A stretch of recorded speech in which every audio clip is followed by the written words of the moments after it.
me, say, dance for me, dance for me, dance for me, oh. I never seen anybody do the things you do before. I met this guy in Ethiopia and I thought he was really hot. So I asked him, haven't I seen you before? And I told him I let hyenas eat meat right out of my mouth. Ew, what's that, a mouse? Oh, that's nasty. Oh, they're so nasty. Oh, that's nasty. And he seemed into it. So we hooked up and I got pregnant. So along those lines, I'm gonna have my baby in a hospital in Addis Ababa in Ethiopia, even though I could have my baby in Princeton, New Jersey, and my rich cardiologist dad could hook me up with a private suite in the best hospital. But I just think it seems like more of an adventure to go to Ethiopia, and you know, I think it's gonna be great. So we fade into Ariella, or white privilege as we like to call her, and her lovely mother, who is a nurse, who is accompanying Ariella to Ethiopia so that Ariella can have her baby. So, you know, what could possibly go wrong, right? I mean, she's, you know, she can handle anything. She's been to Argentina, which is a pretty developed country. It's actually really nice.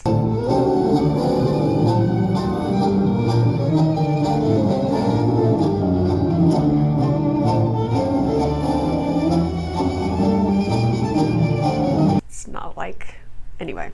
It's not like Africa. Even though I love Africa, Africa is challenging. Don't think I'd want to have my baby in an African hospital, and I know from African hospitals. So, interesting. You know, I call this Ariella's journey into idiocy. But of course, it turns out that there has been quite a lot of buzz out there, on the blogs and the vlogs, that Ariella has been in her fair share of music videos. She doesn't really strike me as a video vixen, but hey, whatever, she's gotten a few. And Binyam, little spoiler here, is a would-be hip-hop artist, as well as a dancer, and a choreographer, and a gymnast, and a mixed martial artist, and a brain surgeon and an obstetrician. He's actually also the head of the United Nations, and it goes on and on. He's amazing. He's every kind of is there is, as Ariella said. He's every kind of ist. Insert dirty joke here. Okay, notice I said the first entitled white woman who immediately got pregnant. Same thing. He's amazing. He's very talented, and so apparently are his sperm. So she got pregnant right away.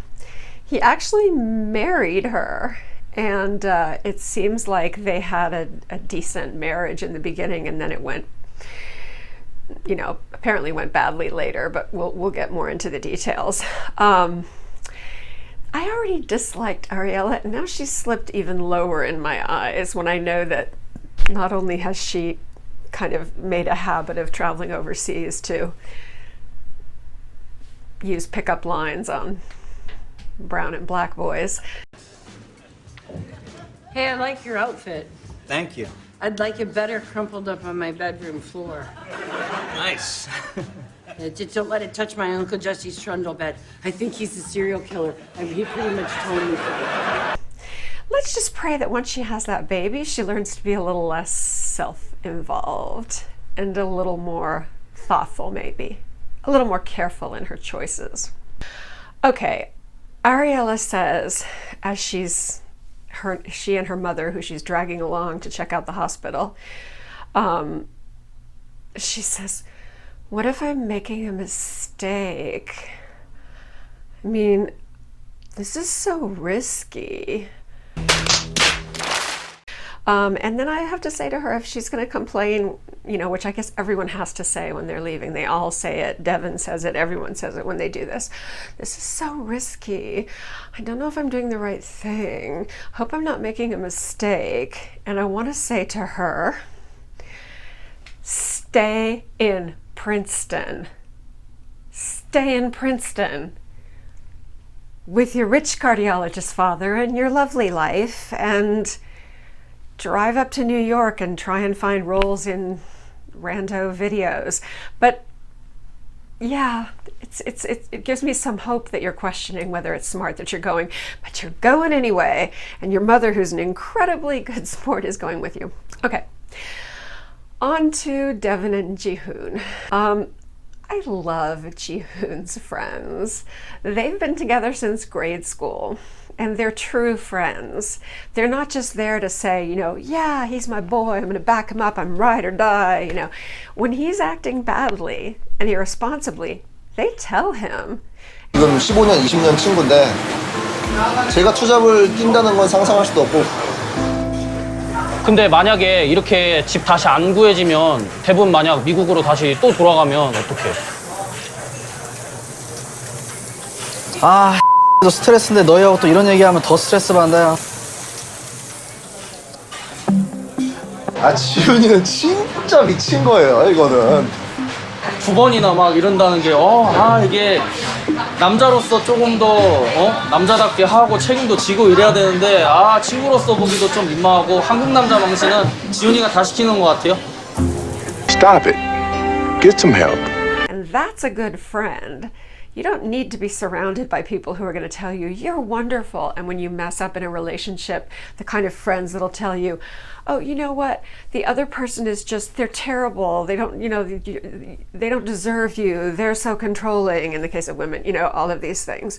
Sometimes you need a friend to just say, you know, dude, you're not acting right. Well, I'm here to tell you that you're probably gonna find out as you go out there that you're not going to amount to jack squat. Maybe if you acted right and cleaned yourself up a little in terms of your life and your prospects, maybe she wouldn't ride you so hard. So love the friends. Okay, Jihoon did not, surprise, shock, horror, did not get his act together as he had so vehemently promised Devin. He did not get an apartment for them. He did not get a full-time job. He has one job as a delivery truck driver or van driver, and he tells his friends he's going to have to look for more work. He's going to have to work 3 or 4 jobs, and he'll work day and night, which leaves, you know, we'll see.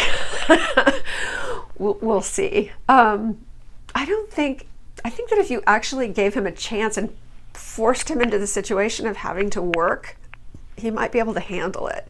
He's been living with his parents. You know, his parents have spoiled him a bit. I'm not blaming them, they're lovely, but there is that kind of Korean prince little boy syndrome, especially when a family just has a little boy. Oh God, you know, he's the prince, he's the head of everything, he's wonderful.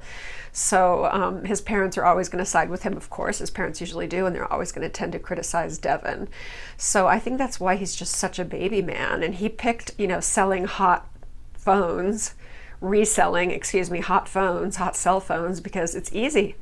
You know, you go out, you network, you sell some phones, you talk to some people, you drop some units off, you go home, you play video games, you hang out with your friends and drink soju, which is kind of like Korean beer, but it's not beer at all, as I found out when I was in Seoul, and the first time I had it, and I drank it like it was beer, but it didn't affect me like it was beer, and I ended up a little bit on my ass. Yeah, so you need to go out, you need to bring money in, and you need to take care of your wife, your baby, and Drusilla, who is now your child. You know, you're responsible for her too. So get your act together. We'll see. It's hard not to like him. He's so very likable. Is he irritating? Yes, of course. Does he need to stand up? Of course, absolutely. Absolutely. So we'll see. We'll see what happens. For some reason, I don't think he's a completely lost cause, but we'll see. I could be wrong. I so often am. We'll just have to see. Okay. Oh God. Jenny and Sumit finally arrive in India. They get a rented house that I think is up in Haryana. I think I've told you by now that I spend a good part of the year in India, and I hope to have a house there in the future. I love it there.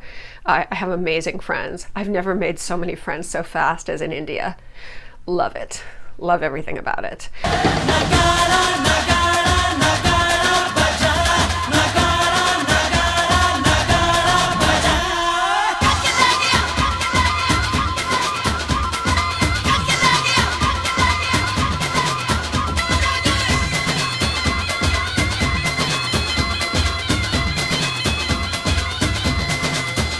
Well, not everything about it. Obviously, it has some huge problems, but you know, you can have an amazing life there. It's a fantastic country with some serious issues, but you know. Anyway, so I know a lot about this area. I spend most of my time around Delhi, and then up in the Himalayas, up in the mountains. They have beautiful resorts up there, and I like to go up there because it's nice. It gets so hot down on the plains, and it's nice to go up in the mountains and chill, and it's just beautiful. It's wonderful. It's very spiritual. It's amazing. Okay, but they're making Haryana, which is, you know, about a good like 2 hours. Oh, it's 2.5 hours from Gurgaon. They were in South Delhi. So you have to go all the way through the city, which takes an hour and a half. And then they went even further north. So they're not technically in the suburbs. They're in like a town outside the city. They're making it sound like, ooh, they're in the middle of nowhere and there's going to be wolves climbing the, you know, climbing the gates, and bandits stay at night. Come on! Run! Run!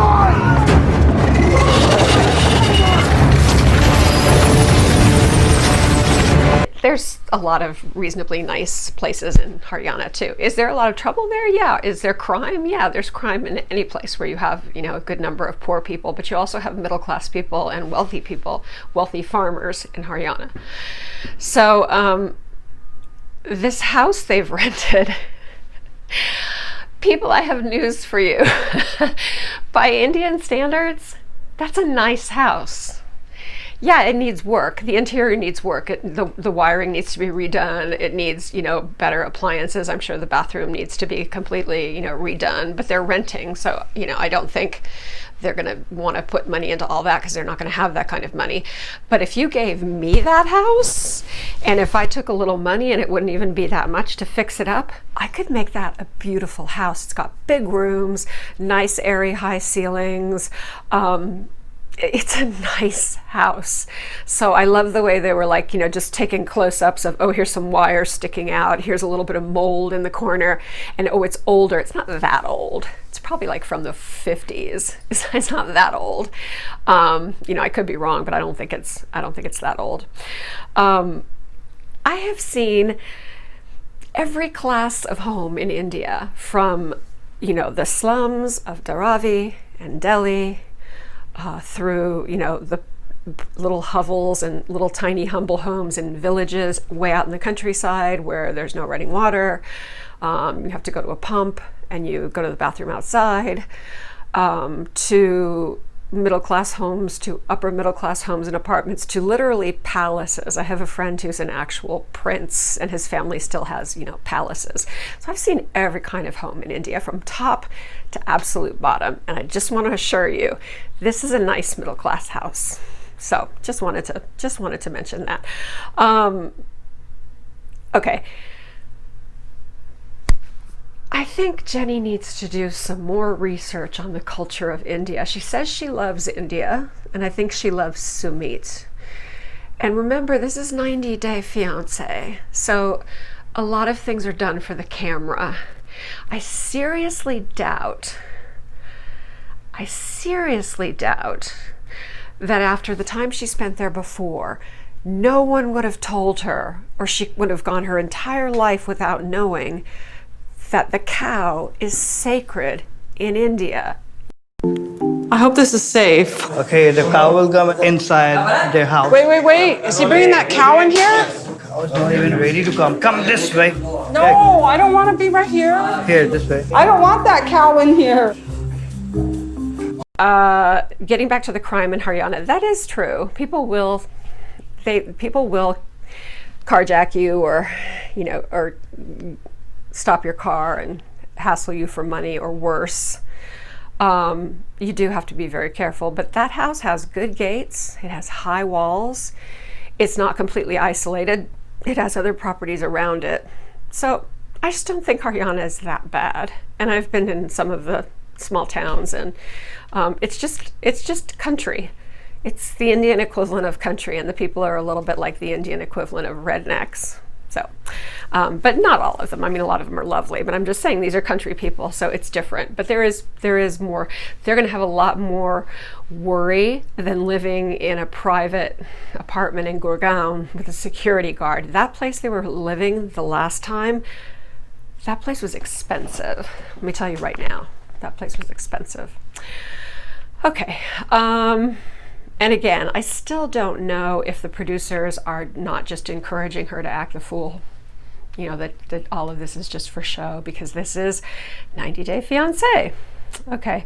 And speaking of deliberately creating situations that are going to cause a lot of disgust and shock among the local population, deliberately creating situations that are going to offend as many people as possible. Let's get to Brittany and Yazan. Can I hold your arm like this? Yeah, you can. I can. Yeah. I can hold your hand.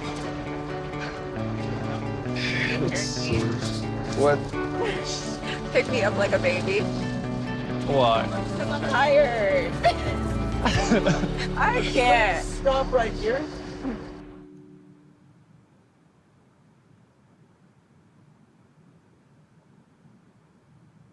Hey, what's this there? What's this? Nothing, don't worry. That is not good. Van you. What's this? Ya Allah. What's going on? Fish you, the Britney, the all the. Why me? Not me, not you, man. Me. I am so stupid. Why?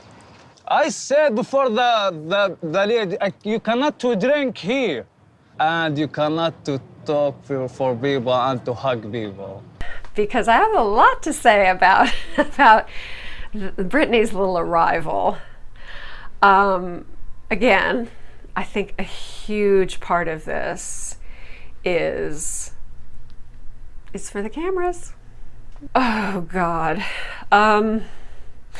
I can't think of anything worse than pulling out a big old bottle of Patron in the airport parking lot in Amman, Jordan, which is already open and you've clearly been hitting it already. I don't know where, in the ladies' room, because the only booze you can carry on a plane has to be from the duty free, and they put it in a sealed bag. But as soon as you get out of security and you're in the airport walking toward the exit, you can pop that thing open in the bathroom and swig from it. And I think she did, because she seems a little drunky when she gets there, when he meets her inside. And she's like, can I hold your arm? I totally can. My love affair with Brittany is over. My initial impression of her was, oh my God, she's the cutest thing ever. And she is really cute. She's adorable. She's a beautiful girl, but yeah. So she's kind of going into the you annoy me club, which is getting larger, but again, maybe she'll change my mind.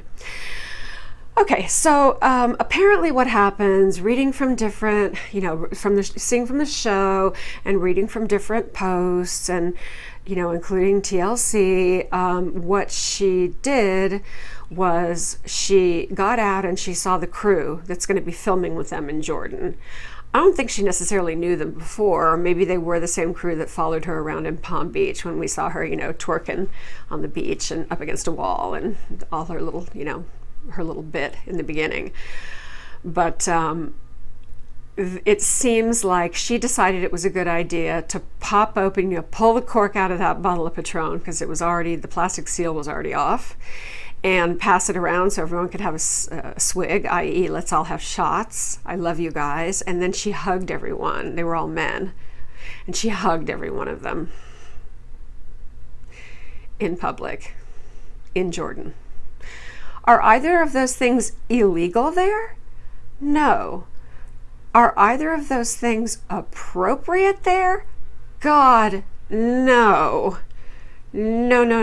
And I believe Yazin, who doesn't sound like, again, going to the comments, the posts and the vlogs and the receipts, as they say, I don't think Yazin is going to turn out to be any great shakes as a human being, but still, yeah, even if he were not a jerk, just by being a Muslim man, even if he doesn't always practice his faith very well, he would be pissed off if he comes. His lady love has alcohol in her breath.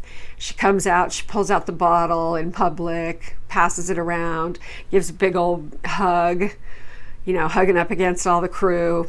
He was furious. And yeah, it was a lot. He could have said, I can't believe you did that. We've talked about these things, because I know they have. You're not supposed to show big, flashy public affection, and you're certainly not supposed to drink in public. And she knows that. She says, alcohol isn't illegal in Jordan, but she knows that alcohol is not illegal, but you don't drink it in public. It's probably not legal to drink it in public. In most of those countries, you can have it in hotels, hotel bars, hotel pools, special nightclubs that have special licenses, not out on the street, not in front of other people, because the no alcohol thing is really big in Islam. Does everyone practice it? Of course not. Just like not every Mormon practices it, but it is a huge, huge tenet of the faith, because you're supposed to keep your head clear to worship God. That you can't, they believe that you can't truly worship God with all your energy if you're high, which, I don't know. I've seen some people in my family and my friends get messed up by alcohol. So you can tell that's why I am completely anti-alcohol, and you will never see me drinking. But you know what? I am careful. I do have to be careful. It runs in the family. It's genetic. I'm Irish. We're drinkers. We're drinkers and criers, and we sing well. It's kind of what we're known for. So among other things, we're good writers. Okay. So now in the car and in Brittany's little talking head, Yazin is so controlling. He's so controlling. So although she's really acted the fool, she's saying he's acted the fool. And let's just not make him the only villain here. What she did was extremely provocative. Extremely.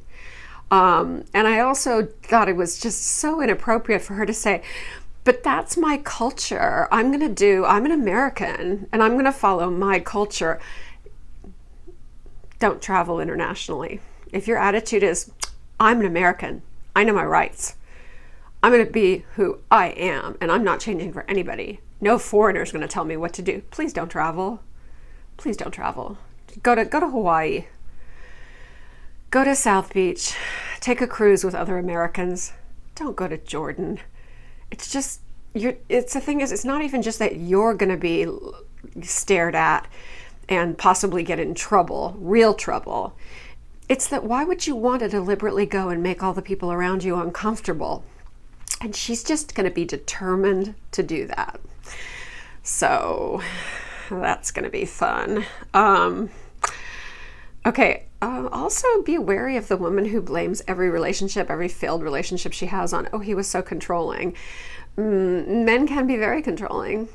Men can be extremely controlling. So can women. But it's like she immediately goes to, oh, he's just like my ex, he's so controlling. Well, what do we know about Brittany? Brittany's a wild child. So that means that if anyone, her husband, her fiance, whatever, tries to tell her, hey, can you maybe kind of chill out? Can you maybe not hit on every guy and chat up every guy and get so drunk and get so out of control, and can you maybe just dial it back a little bit? If she's going to be like that, she's young, she should be single. Or she should be single and she should date guys who are in their 80s, because they are going to think she's adorable no matter what she does. She can jump up on the table and do a sexy dance, twerk her ass off, literally. And they'll just be like, oh my God, she's adorable. These old men, they don't care. They'll throw money at her and they don't care.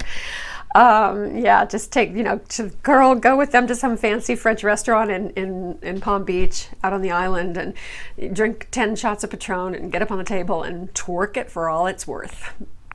They don't care. Okay, so I forgot to tell you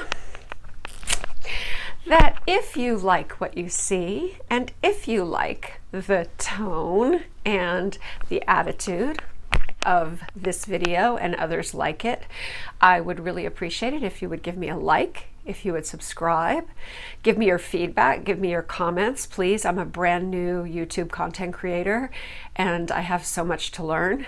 I'm just learning editing and starting incorporating all these other clips in the videos to make them more interesting.